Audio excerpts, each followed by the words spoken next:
وسع على بابا جه. السلام عليكم.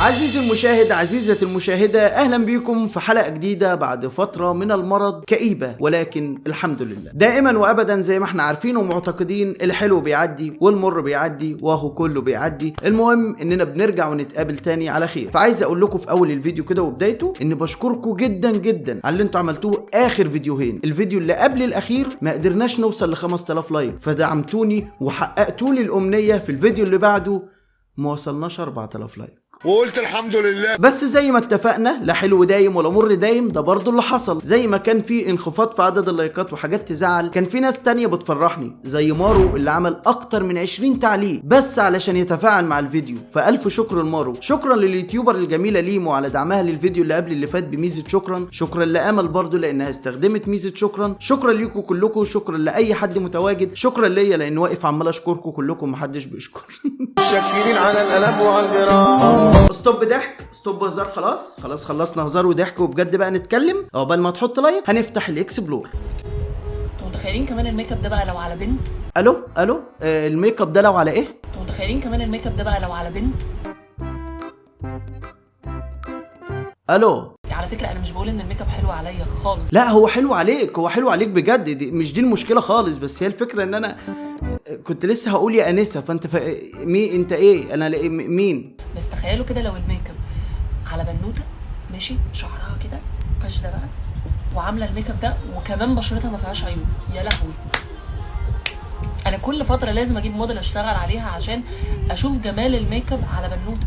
ان انا عمري في حياتي ما هنصح راجل يحط ميك اب. صاحبي انا راجل صاحب مرض وبتعالج. عمرك ما هتنصح راجل يحط ميك اب وانت في نفس الوقت بتقول يا لو الميك اب ده على بنوته. بس تخيلوا كده لو الميك اب على بنوته، ان انا عمري في حياتي ما هنصح راجل يحط ميك اب. يعني هو الميك اب دلوقتي على راجل ولا على بنوته؟ ومفيش راجل انا شفته بميك اب وحبيت شكله بامانه، حتى ولو اللي هو حب الشكل، ماليش دعوه بقى بالمعتقدات اللي جوه.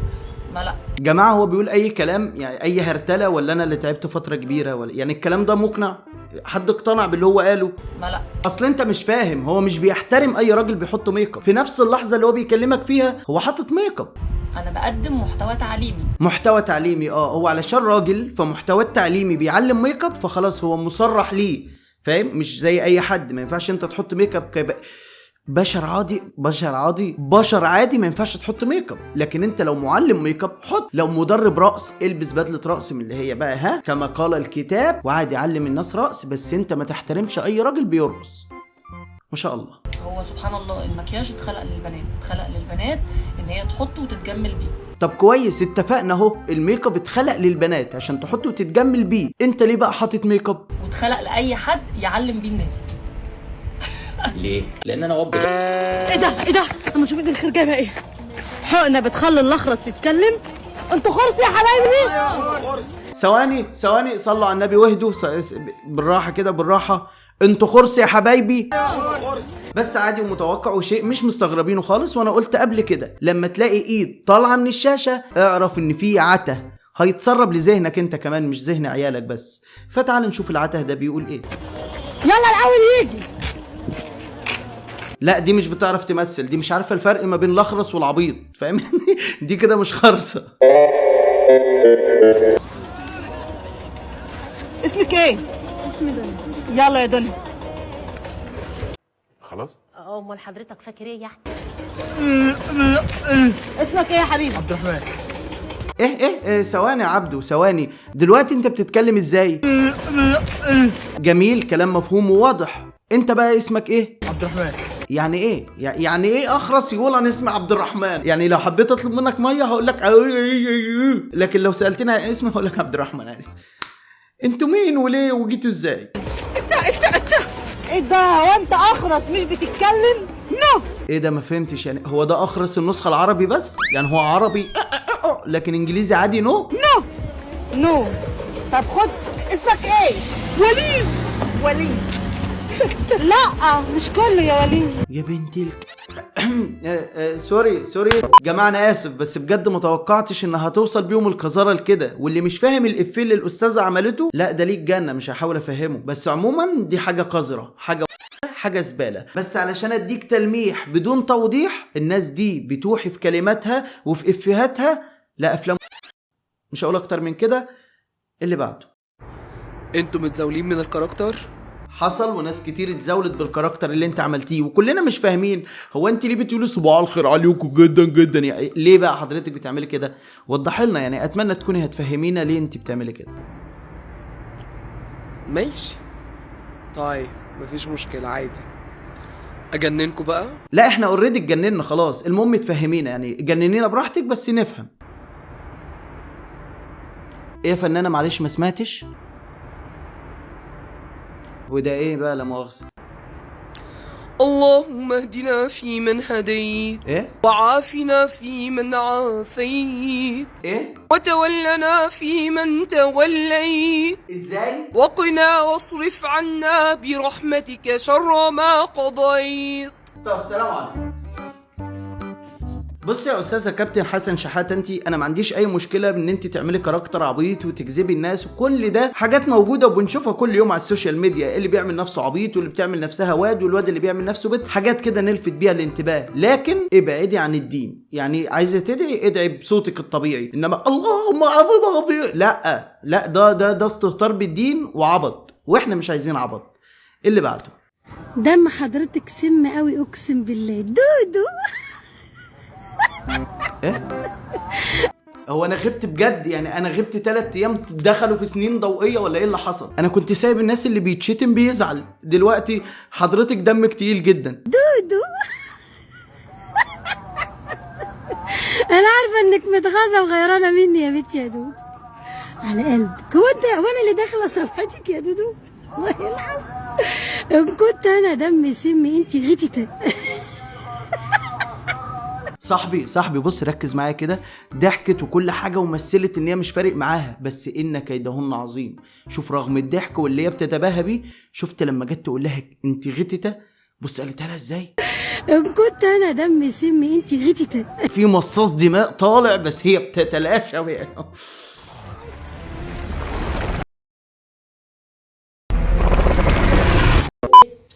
كل حاجة حوالينا بقت غالية إلا انتي لسه رخيصة. يا صفرة هتموتي مني. عايز تشربي بيبس؟ عايزاها تشرب ايه؟ عايز تشربي بيبس. اللي بعده. تلمي بقى يا ولية في عينك. ولية في عينك. انا شامم ريحه سماجه جايه في الطريق، بس اوكي ملناش دعوه. عايز بس افهمكم حاجه، الكومنت اللي هي حطها على الشاشه ده مفيش حد كاتبه، الكومنت ده اوبشن تيك توك عامله، انا معرفش ليه. التيك توكر بيكتب تعليق ويطلع هو يرد عليه، مش فاهم الفكره من الاوبشن، بس تعال نشوف هي عايزه ايه. وقفتي قلوب الناس عندك كلها. انا وقفتي قلوب الناس عندي كلها؟ طب انا اعمل لهم ايه؟ انا ذنبي ايه؟ انا ذنبي ايه؟ اللهم اخزيك يا شيطان، اللهم اخزيك يا شيطان. لان احنا هنا دلوقتي في مقولة حينما تعجز مناخيرك عن التعبير بيأتي لسانك بالتوبير. لان اكيد كلنا عارفين ان هي ما تقصدش ان الناس قلوبها وقفت، هي قصدها ان الناس لما بيشوفوها حالهم بيقف، لانهم بيركزوا مع الهطل ده وبيسيبوا اشغالهم. اكيد يعني هي تقصد كده ان شاء الله. وبما ان واضح اننا ما ينفعش نعمل رياكت على الاكسبلور كده لايف بعد كده، ولازم نحدد الحاجات اللي هنرياكت عليها، فاحنا هنسيبهم خالص ونروح لمين؟ لاخونا لوشا واخونا جوده واخونا السفاح. واللي ما يعرفهمش روح لاخر فيديو على القناه بالتيشيرت ده هتعرف هم مين، وتعالى نشوفهم ايه اخر اعمالهم الفنيه. وسع على بابا جه. مالك يا عفريت؟ وقفوني وخدوا مني التوك توك، شوية حلوة خالص لسه جابوا لي ده حتى اخويا قعدني من المدرسة وشغلني معاه على التوك. الواد ده انا شايف فيه لوشا الصغير، فاهم؟ يعني ده لوشا المستقبلي. عم لوشا دلوقتي هم زعلوني وخدوا مني التوك توك، فاهم؟ انت فاكرين كلنا طبعا الكاريزماتيك اللي عند استاذ لوشا، انت عشان تتكلم وتبقى كاريزماتيك لازم يبقى الدنيا ماشيه كده، فده لوشا الصغير. ولوشا الكبير بقى هنشوف هيرد يقول له ايه. العيال دي انت شفتها وعارفها؟ العيال دي ولاد محمود المنوفي. لا ما اعرفهمش، بس اسمع عنهم، بس ما تقلقش اوصل له دلوقتي. يا ابو اسكندر، في حوار عندك في المنطقه كده عايزك تجيب لي كده. العيال ولاد محمود المنوفي رفعوا عيل غلبان من التوك توك، لو العيال دي مش جاي معاك في تقدير عرفني. يا عم ماشي، اجيلك. يلا يلا.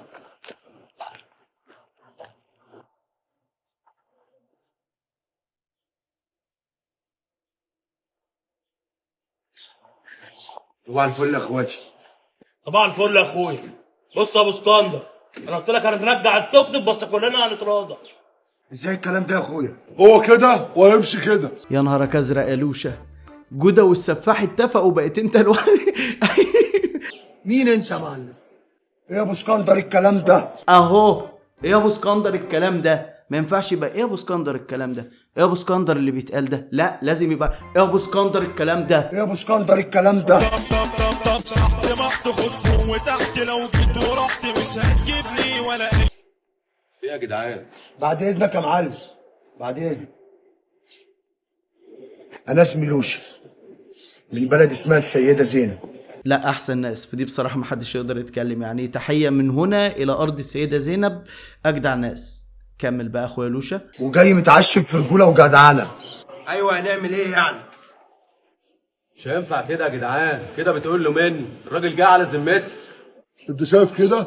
ربنا يا عم لوشة ما تعملش مشاكل عشان دي مش منطقتنا. لا يخاف يا لوشة، يخاف، وانا رأيي من رأي الواد الصغير ده.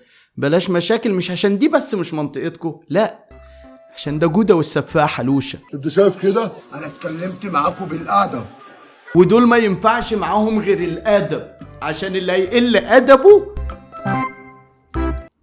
ده جودة والسفاحة لوشة. عايزك تستوعب دي وانت بتكلمهم. ما نفعش هتكلم معاكم شارع.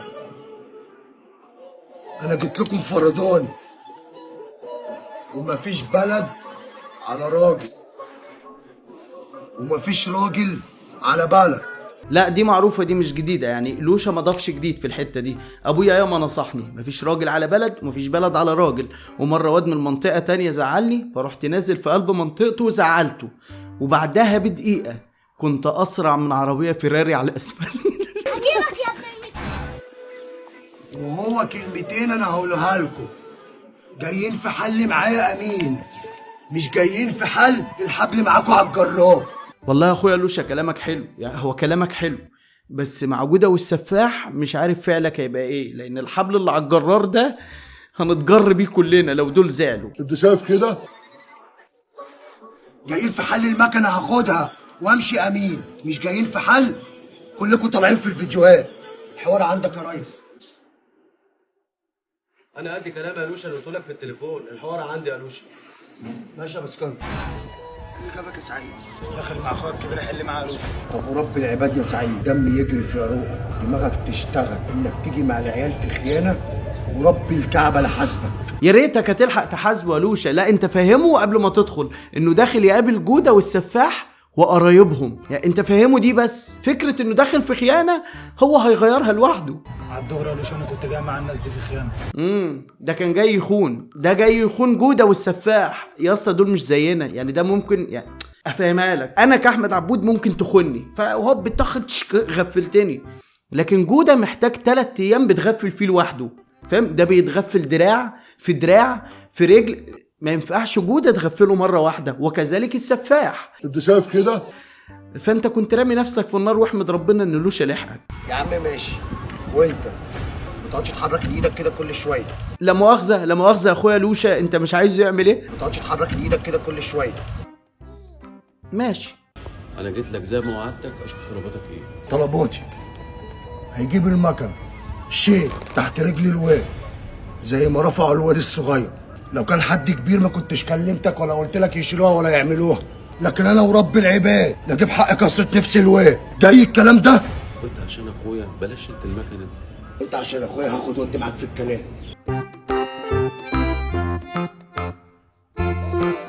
ما تقعدش تحرك ايدك كده كل شويه. انت عشان اخويا هاخد وانت معاك في الكلام. بصوا بقى يا رجاله، انا لسه جاي من عند لوشة وسايب البلد ولع نار وراسه 1000 سيف.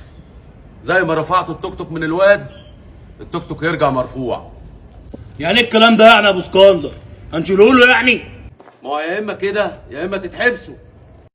بص هي كلها عضلات وهرمونات وشد النفس على بعضها، لكن قول كده هتتحبسوا. جودة لدعه تعبان. ما تتحبسوا. حل يا سفاح. ايه يعمل ايه؟ حل يا سفاح. كل ده بس عشان قال له هتتحبسوا. حل يا سفاح، حل يا سفاح. جودة اختفى، جودة اتشفط. طب هو اسفا للاسف البطاريه خلصت، معرفش ازاي، بس المهم